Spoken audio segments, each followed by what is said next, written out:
नमस्कार, आप देख रहे हैं भारत न्यूज। हाल ही में भारत ने घोषित आतंकी और खालिस्तानी संगठन जस्टिस फॉर सिख के संस्थापक गुरवंत सिंह पन्नू को लेकर अमेरिका और कनाडा के साथ चल रही तनातनी के बीच इंटरपोल में सदस्य देशों को खरी खरी सुनाई। इंटरपोल के 100वीं महासभा में भारतीय प्रतिनिधिमंडल ने एक बार फिर साफ किया कि अपराध और अपराधियों के खिलाफ दुनिया में कोई भी सुरक्षित पनाह नहीं होनी चाहिए। भारत ने आतंकियों, ड्रग तस्करों, अपराधियों, मनी लॉन्ड्रिंग करने वालों, साइबर अपराधियों के खिलाफ त्वरित कार्रवाई सुनिश्चित करने और इसके लिए इंटरपोल के देशों में बेहतर समन्वय की जरूरत पर बल दिया। ध्यान देने की बात है कि भारत के अनुरोध के बावजूद वांछित पन्नू के खिलाफ इंटरपोल ने रेड कॉर्नर नोटिस जारी करने से मना कर दिया। भारत के आग्रह के बावजूद अमेरिका व कनाडा उसके खिलाफ कार्रवाई सुनिश्चित नहीं कर रहे हैं। सीबीआई के सूत्रों के अनुसार भारत की ओर से सीबीआई निदेशक प्रवीण सूद और एनआईए निदेशक दिनकर गुप्ता समेत 5 सदस्यीय प्रतिनिधि मंडल ने इंटरपोल की महासभा में भारत का पक्ष रखते हुए कहा कि संगठित अपराधी और आतंकी किसी देश की सीमा तक सीमित नहीं है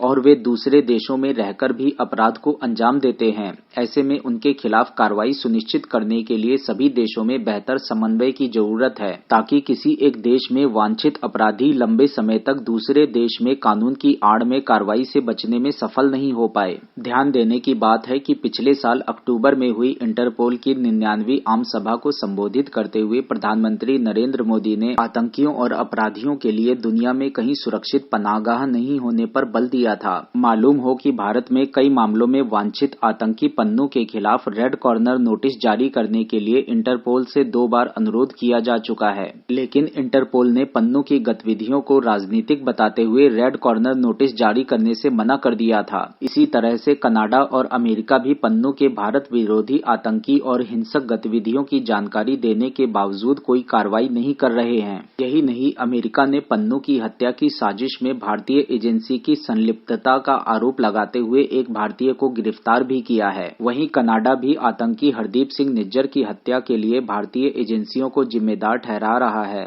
भारतीय प्रतिनिधि मंडल ने अमेरिका, ब्रिटेन, ऑस्ट्रेलिया, यूएई समेत कई देशों के साथ द्विपक्षीय वार्ता कर इंटरपोल के मार्फत अपराधियों और आतंकियों की जानकारी के आदान प्रदान के बेहतर प्रणाली विकसित करने पर जोर दिया, ताकि साझा कानूनी सहयोग और प्रत्यर्पण के अनुरोध पर त्वरित कार्रवाई सुनिश्चित की जा सके। भारत ने विभिन्न देशों में 184 वांछित अपराधियों की सूची तैयार की है और संबंधित देशों से उनके प्रत्यर्पण की कोशिश कर रहा है। एक वरिष्ठ अधिकारी ने कहा कि इस सूची में पन्नू का भी नाम है। ध्यान देने की बात है कि इस साल भारत 24 अपराधियों को भारत वापस लाने में सफल रहा। इंटरपोल ने सोमवार को प्रतिबंधित आतंकवादी संगठन बब्बर खालसा इंटरनेशनल के करणवीर सिंह के खिलाफ रेड कॉर्नर नोटिस जारी किया। खुफिया सूत्रों के अनुसार माना जाता है कि करणवीर पाकिस्तान में छिपा हुआ है। इंटरपोल पोर्टल के अनुसार 38 वर्षीय करणवीर सिंह मूल रूप से पंजाब के कपूरथला जिले का रहने वाला है। करणवीर भारत में वांछित आतंकी है, जिस पर आपराधिक साजिश रचने, हत्या, आतंकी फंडिंग करने, साजिश रचने और आतंकवादी गिरोह का सदस्य होने सहित कई मामले दर्ज हैं। इससे पहले इंटरपोल ने गैंगस्टर हिमांशु उर्फ भाऊ के खिलाफ रेड कॉर्नर नोटिस जारी किया था।